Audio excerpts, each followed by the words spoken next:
कोकणातला पाऊस पुन्हा एकदा गायब झाल्याचं चित्र आहे। रायगड, रत्नागिरी आणि सिंधुदुर्ग या तिन्ही जिल्ह्यामध्ये सध्या पाऊस नाही। पाऊस सध्या गायब झाल्याचं चित्र पाहायला मिळत आहे। कोकणात सध्या दमट हवामान पाहायला मिळत आहे।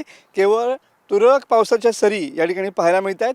रत्नागिरी जिल्ह्याचा विचार केला तर सध्या गेल्या 24 तासामध्ये जिल्ह्यात सरासरी 11.14% इतकाच पाऊस झालेला पाहायला मिळतो आहे। तुम्ही बघू शकता की किनारपट्टी भागात सध्या ढगाळ हवामान आहे आणि पाऊस वाहून येणारे ढग सध्या कमी झालेले पाहायला मिळत आहेत आणि त्याचाच परिणाम सध्या किनारपट्टी भागामध्ये आर्द्रता देखील वाढलेली पाहायला मिळते आहे।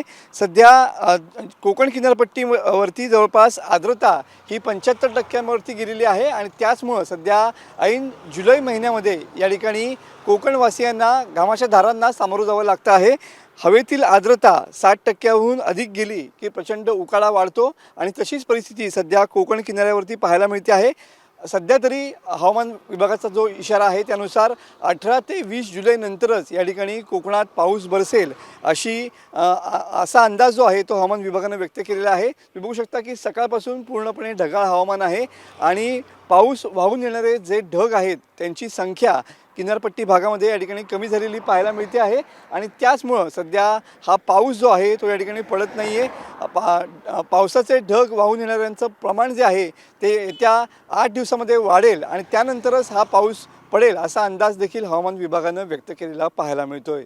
कॅमेरामन समित गजनेसह मी मनोज लेले, TV9 मराठी, रत्नागिरी।